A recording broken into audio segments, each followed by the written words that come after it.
Hello, welcome back to Blake's Den. So, quick video today working on my Land Rover Defender 300 TDI. It's been about 2 years since I got this back on the road, which means only one thing, that the MOT is due, or was due. I put it in last week and it failed its MOT. No surprise, it's failed every time I've put this in. What did it fail on? Well, let me show you. So it failed on something pretty spectacular, or it sounded spectacular. So according to the fail sheet, which I've got here, hopefully you can see that, front axle insecure such that stability is impaired, front stabilizer bush 1. When I spoke to my tester, he advised that's the Panard rod, which is that rod which is connected up there and runs across to the other side. So it's connected from the body to the axle, and basically the bushes are worn in that, so that's quite an easy fix, or so I thought. I went to my local parts stockist rather than ordering online, and initially went in just for the bushes, so you can see the bushes up here.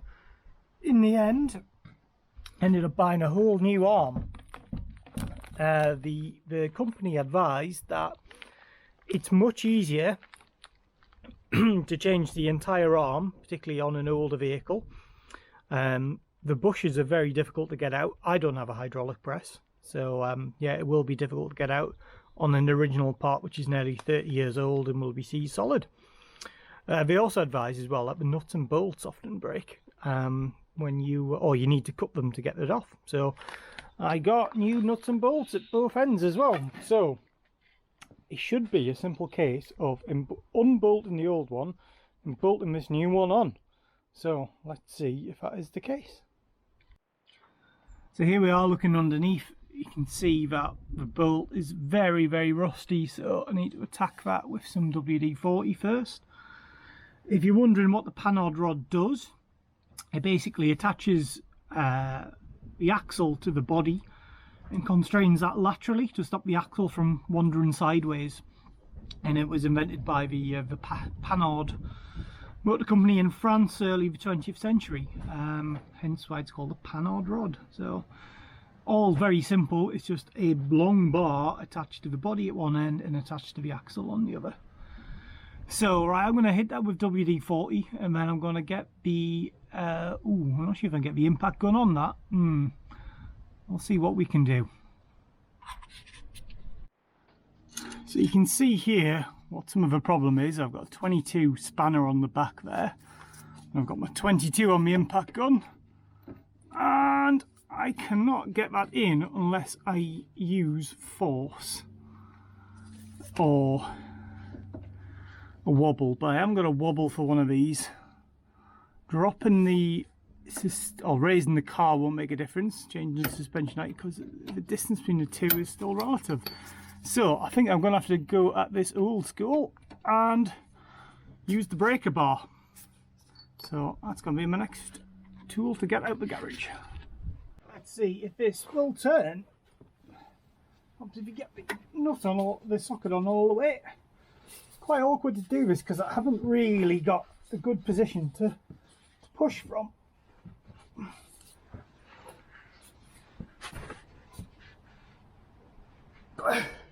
No, that is FT. I'm going to have to come up with a better way of getting that off. Alright, gone for plan Z now, which is using the wobble extension from Halfords, which isn't an impact rated one, but it's got a lifetime guarantee, so I won't tell them if you want if we break it. So now that should allow me to get this on. That's going the right way. Okay, noise alert.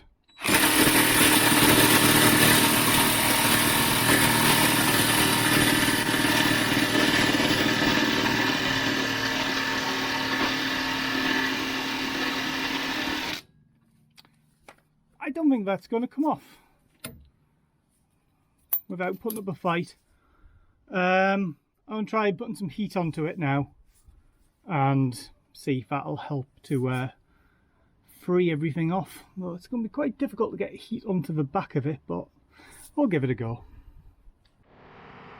So just using my little flame torch to get some heat on the nut on the back. I'll give that a few minutes. Obviously being careful not to set anything on fire, but hopefully a bit of heat will help free it off.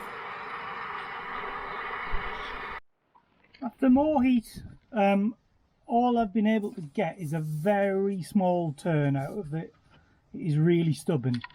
Compare that to the other side. I thought I'd have a go on that. Came off straight away. No problems. Well, other than I haven't used the scaffold tube on my breaker bar. So anyway, I'm going to persevere with this. More heat, more force, and if that does not comply, then I will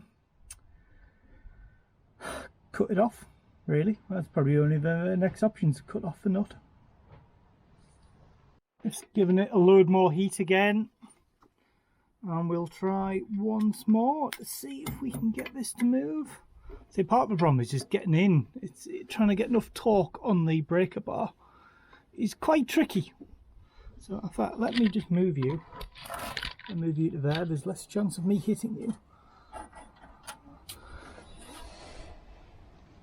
Okay, we've got some movement there. No.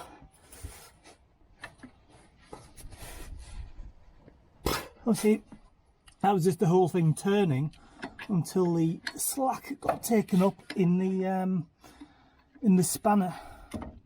So let's try again. No, that's too low. There's like a sweet spot I need to get the socket in. And it's quite difficult to do that. Right.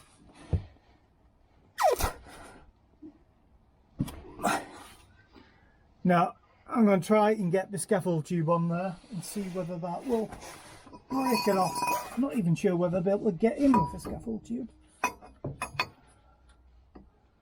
No. Fun. By Land Rover, they said. It'll be fun, they say. Right, I'm going to persevere with this, and I'll bring you back once it's off, because you don't want to hear a middle-aged man moaning and groaning trying to get one bolt undone. And it's off. All I had to do was get the breaker bar in the right place, put the scaffold tube on, thread it between the steering, and that give us enough torque to undo the bolt. So I didn't really want to cut the head off, because I don't think it would have helped much, because the bolt is so long. It would I'd still have, you know, quite a threaded part going through, and I wouldn't be able to push it out backwards either. So come on, give it a wiggle. There we are. And now this should come out. I may need a bit of persuasion.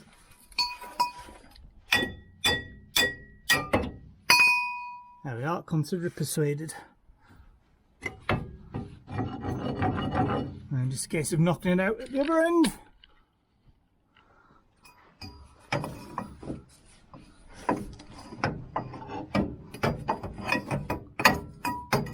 See if I can pry it out.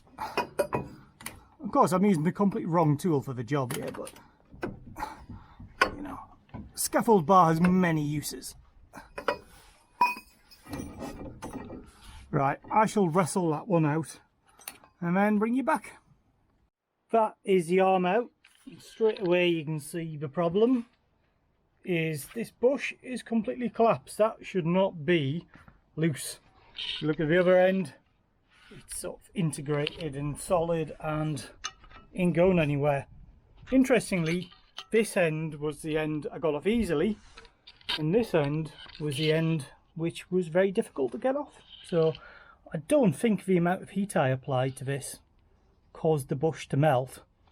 I think, well, even if it did, it's you can tell it's just knackered anyway. So the rubber's all disintegrated and completely failed. So right, out with the old, in with the new. Fitting is the reverse of removal, as they say. So there's the new bar in. I haven't put the nuts on yet. There's a right way and a wrong way to do this. There's like a kink in it. And its kink is to clear the differential and the brackets and stuff like that. I did have a little bother putting this in because as I said at the start of the video, constrains the axle position. As I undid everything, obviously the card sort of moved, or the body had moved relative to the axle slightly, so the holes didn't line up, so I just had to use the screwdriver to prise it over, and yeah, it went back into place quite easily. So I'll get the nuts on, torque them up, and job done. And according to the official Land Rover workshop manual, Panard rod bolts go 88 Newton meters, 65 foot-pounds. So I shall get my torque wrench out and do 88. I've got my torque wrench set up to 88, so I'm going to have to get the spanner on the back so it's wedged in. There we are. And then it'll take a bit of doing this because there will be a bit of compression in the bush.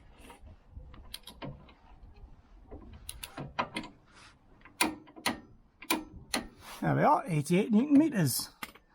So hopefully I can get this off now, and I'll do the same on the other side.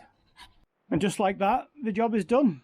So I just wanted a quick word on costs. The new bar cost me about £46.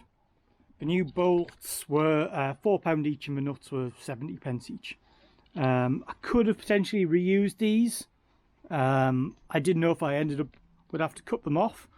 Although I have spotted that that one has just a plain nut on, a hex nut. This one has a nylock nut. So I'm not sure whether someone's had this apart in the past. The bushes themselves are about £4 each. And there's nothing wrong with that bar. I could have just replaced the bushes, but I haven't got a hydraulic press. And I've had mixed results from trying to wind in and out bushes. You can put a socket on the top and a bolt, and you can sort of push the bush out, but given the fact that this is 25-30 years old, original, I don't think that's going to come out without a fight. I mean, the bolts wouldn't even come undone without a fight. So I think I chose the best option there. Don't work harder, work smarter. Just spent a bit more money, and yeah, just put the new bar on. And there's a new bar in situ, all torqued up, ready to go, so I can take this back to the garage and get a pass on my MOT. So with that, I'll say thank you for watching. If you're a new subscriber to the channel, thank you very much for subscribing. If you haven't subscribed, then why not? It doesn't actually cost you any money at all. Just press that subscribe button below and you'll be notified when all the latest videos land. Thank you. If you've liked this video, press the like button and feel free to comment below. I always respond to every comment, so if you've got a question, please ask. And I'll see you in the next video. Bye for now.